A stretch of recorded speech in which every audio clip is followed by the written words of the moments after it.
Baik, perkembangan seterusnya, izinkan saya berbahasa Inggeris, di mana the changing nature of businesses today, however, has seen these lines blur.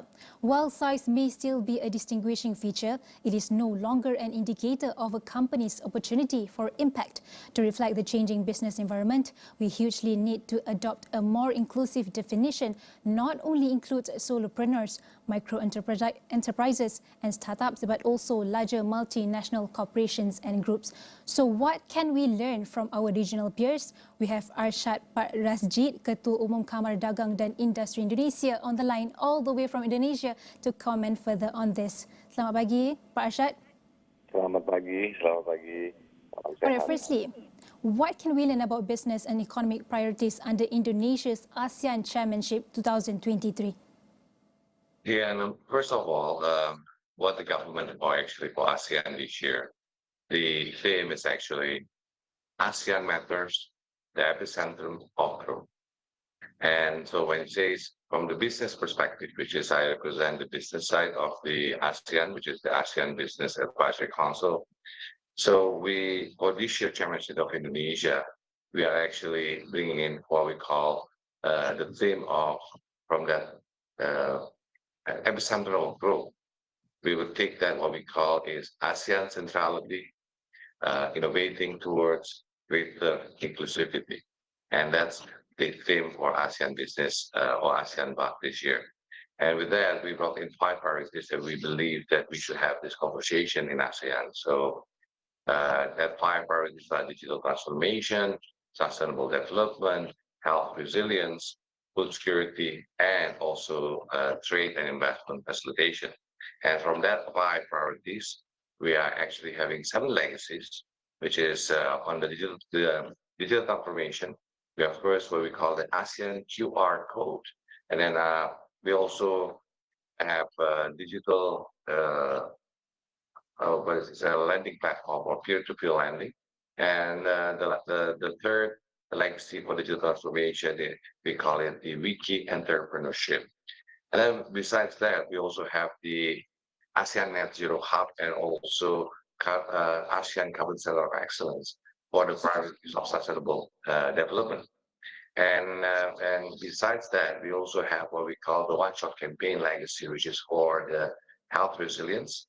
And of course, for the food security, we will have what we call inclusive closed-loop model agriculture. All of these are actually emphasizing for the micro, small, medium enterprises. Because at the end of the day, the demographic of ASEAN, we do believe that the foundation of our economy is the development of SMEs, has actually contributed more in ASEAN with more than 80% for the economy, and actually on job opportunities, actually giving jobs for more than 90% of the so-called job market. So the importance of MSME is very key. And so those are things that we want to be in the conversation of the ASEAN this year as for the Indonesian chairmanship. Looking at current economic situation, how can we accelerate cooperation and stimulate the development between region industries that could maximize investment and trading opportunities, Arsjad? Yeah, a few things. First of all, actually how to establish supportive cross-border investment and trade. This is where we have actually, each country in ASEAN is actually find what we call the RCEP, RCEP. Yeah. And then more than that, also, we should be looking at fostering public-private partnership. The way we look at, for example, in Indonesia, we say that it's Indonesia incorporated where the government and the private sector are working together. And we should also make what we are proposing to have what we call ASEAN incorporated, in which again all the ASEAN government and public sectors can actually work together. And more than that, also to invest in infrastructures and also digital connectivity, which is very key important, because we do believe digital transformation or digitalization is actually a key to actually be able to create a leapfrog for our MSMEs. And I think that's a belief across the sectors, and will increase productivity, efficiencies, and that will be actually contributing a lot to the development of the MSMEs in the ASEAN region. And besides that, also we look at promoting innovation and also promoting the digitalization. For example, the wiki entrepreneurship that I talk about in the legacies is actually how to connect or creating the centrality of connectivity between the small, medium enterprises in ASEAN, in Singapore, Indonesia, Malaysia, and Indonesia, Malaysia, Singapore, Thailand, all the countries. So with this, we have a network of MSMEs, so which they are connected, and I think that's the key because at the end of the day, the most important is people to people or business to business.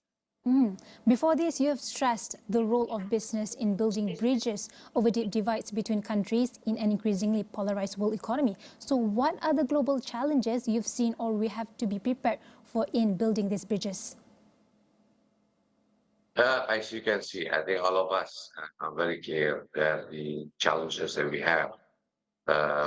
are facing, we had just faced what we call the COVID-19 or the pandemic, right? Yes, it is, thank God it's over to pandemic, but we never know. We have to be really prepared. That's why we have the health resilience conversation. More than that, we also have to, because of this conflict between Ukraine and Russia, what's happening is they created, number one, energy costs are so high, which is then that is another challenge, which create also high commodity prices, which is particularly on food, which is not even high food cost, but a scarcity of food. And this is other challenges. Because of this hike in prices of both, for example, the energy and also the food that created the high inflation globally. And this is the big challenge for us, for ASEAN. But nevertheless, we have to be very positive to think that if you look at the ASEAN economic growth, is around average of 5.5%, and we are able to actually manage our inflation. So this inflation, we are able to manage this. Again, so we have to be optimistic, but with cautiousness. So I think that's the challenge that we have. We need to be there. We need to be cautious, but being positive is important because economic growth and this is what we need to be in ASEAN as all of this. All right, Arsjad, businesses need to undergo digital and sustainable transformations in parallel. So how to become a truly sustainable business, which requires a fundamental redesign of systems and processes at the same time? Yes, you said about digitalization, right? This is very key important. When we talk about digitalization, it's about what's happening with the what we call industrial revolution 4.0. And this digitalization of 4.0 is important for us to actually, number one, to invest on the connectivity of infrastructure of digital so that we as ASEAN is connected to the world. Because it is the time for us, for ASEAN. It's always, you have to understand that ASEAN has been contributing a lot to the world economy. Even when we are contributing even more actually than the EU even or the US. And this process of digitalization will help us actually leapfrog further in this economic situation. But at the same time, this industrial revolution, which will produce efficiencies and higher productivity for us. But at the same time, it is like a sword with two sides.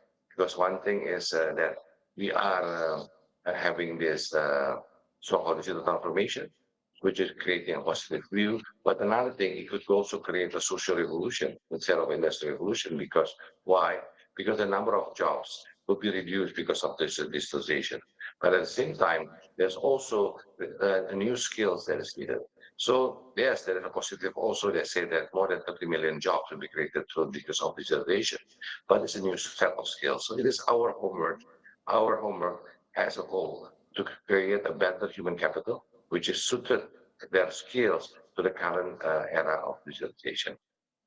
So moving forward, expecting weaker and slower global growth, what kind of fiscal policy needed during the global crisis? Yes, what's happening, and let me take a look at what's happening is, for example, all countries in ASEAN.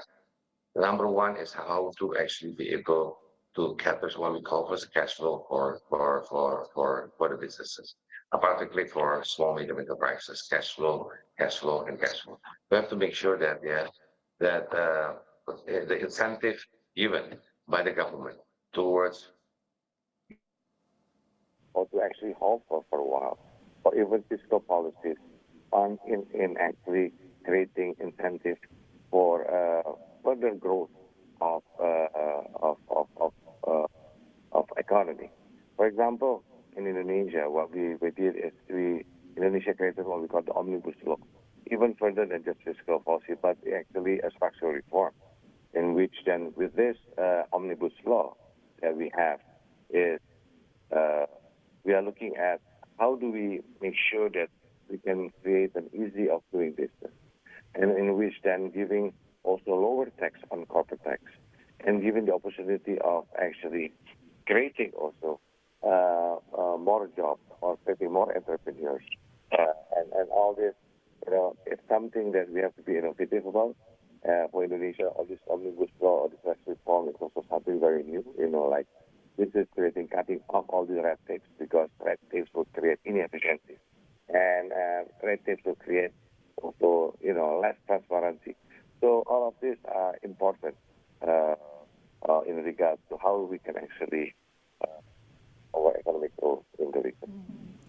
All right, Arsjad, before we end this discussion, we need the right government to maximize positive contribution and enable society to prosper in the future economy. So what's some of the new business agenda for the future work that we can take a look at? First of all, you touches on one thing called politics. We have to have in ASEAN a very stable political situation, because the stability is key. Stable politics will create a stable insecurity. With this stability, then we can create what we call the economic growth. And when we have this economic growth, then what we can have is actually through this evolution of industry, we will have new things, because we also are facing what we call the climate change. And this, what we call the green business, the green business of renewable energy, of energy transition, such as electrification of vehicles. We can also be looking at various new energy efficiencies businesses that is available, and more than that. So also there is also more jobs in regards to what I said as digitalization. So the new skills, a new future of jobs, have to be equipped with digital literacy, and this is very important. And that's what we see as the future of works. So a lot of things with climate change, all this creating fast new businesses. And so, but of course, we still have to focus on how do we improve our productivity in our current businesses. And we do believe the current businesses can also be healthy and improving through adoption of digitalization. So I think future of works has to do with digitalization, climate change, and how to solve the world problem in social impact, or talking about economic empowerment for the people, and emphasizing on small, medium enterprises. And that is Arsjad Rasjid, Ketua Umum Kamar Dagang dan Industri Indonesia. Thank you for taking the time to speak with me today. Niaga AWANI will go for a short break. We'll be right back.